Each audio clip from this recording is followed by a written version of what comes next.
Shalom Abracha, que le bon Dieu vous protège, vous donne la santé. Une fois, j'étais dans un avion, enfin, pas une fois, tout le temps je suis dans les avions.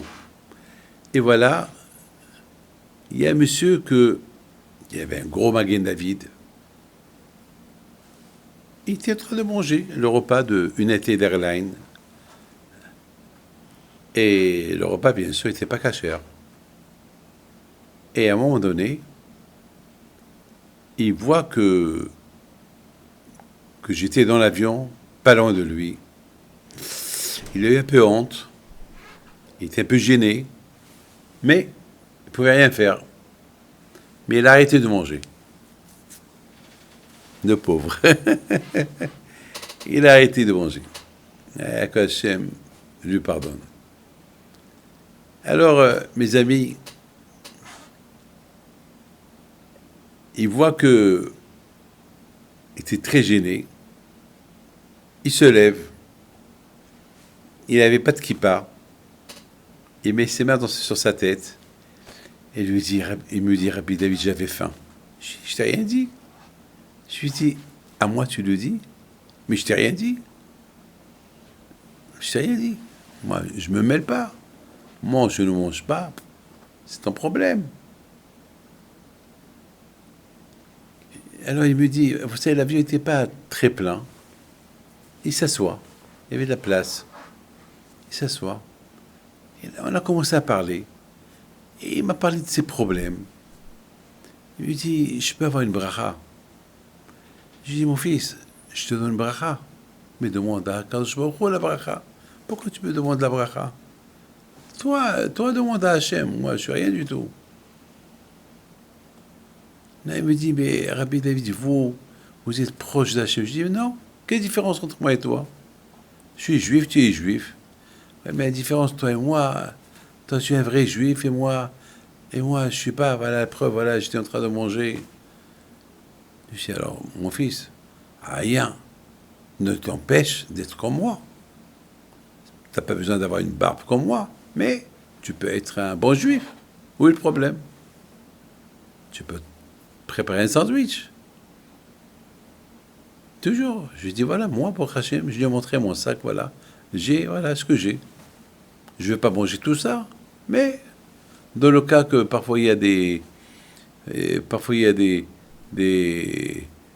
problèmes dans les avions, et parfois on peut passer même un jour, 2 jours à l'aéroport. Moi, j'ai de quoi manger pendant un jour et demi. Et après le reste, je le donne à quelqu'un ou je jette. Mais tu peux être comme moi. Il me dit, eh ben, je vais essayer. Si Dieu veut, je vais essayer. Mes amis, je voudrais simplement vous dire, Hachem, il n'a pas donné la Torah uniquement à des religieux. Hachem, il a donné la Torah à tout le monde. Ça n'existe pas. Hachem n'a pas donné qu'au rabbin. Il l'a donné à tout le monde. Et tout le monde est associé dans la Torah. Vous savez qu'on dit Israël Arevin Zebézé. Nous, les Juifs, on est liés les uns avec les autres. Ce que moi je ne peux pas faire, toi tu peux le faire. Ce que toi tu peux faire, lui peut faire. On ne peut pas faire toutes les mitzvot. On ne peut pas. Vous avez une soupe. Pour que la soupe elle soit bonne, il faut qu'il y ait beaucoup de légumes. Il faut de l'eau, il faut les carottes, il faut la pomme de terre, il faut des navets, il faut la tomate, il faut... Enfin, ça dépend quelle soupe tu veux. Il n'y a pas que de l'eau. Mes amis, la Torah, c'est un ensemble. Pour que on puisse accomplir la Torah, il faut que j'aime tout le monde. Je ne peux pas tout faire, ce que la mitzvah, comment je ne peux pas faire. Donc tu peux la faire. Ce que lui ne peut pas faire, l'autre il peut faire. Ce que l'autre il ne peut pas faire, l'autre il peut faire. Et on fait une bonne soupe. Une très bonne soupe de mitzvot. Et c'est ça la Torah. La Torah, c'est un ensemble. Ce que je ne peux pas faire, tu peux le faire. Ce que je ne peux pas faire, l'autre il peut faire. Et c'est facile. Et après 120 ans, le bon Dieu nous dit, vous avez accompli toute la Torah. Mais pour cela, il faut avoir l'amour du prochain. Lorsque je sais que j'ai l'amour du prochain, alors je suis associé dans sa Torah aussi. Le fait que je l'aime, alors je m'associe dans sa Torah. Le fait que lui il m'aime, il s'associe dans ma Torah. Et le fait que je suis prêt à aider tout le monde, alors je suis associé de toute la Torah et les mitzvot de tout le monde. C'est extraordinaire. L'idée du bon Dieu, elle est super. Que nous sommes liés les uns vis-à-vis des autres. C'est extraordinaire.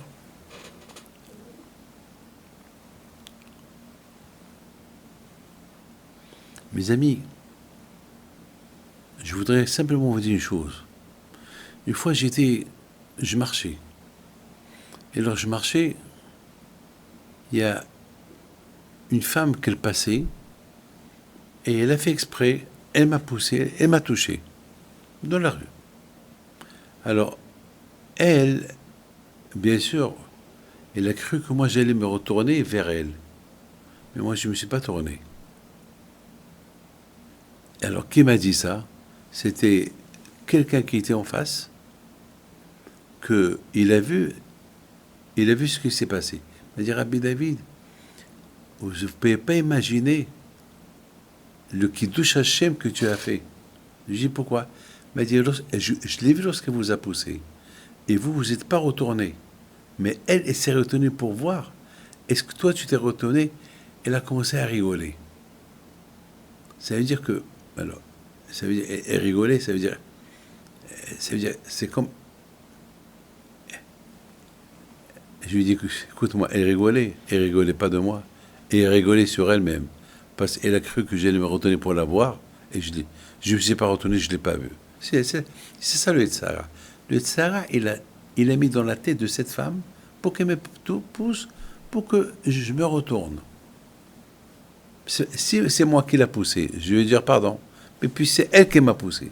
Elle l'a fait en plus exprès. Alors, pourquoi je vais me retourner? Il faut être un peu malin.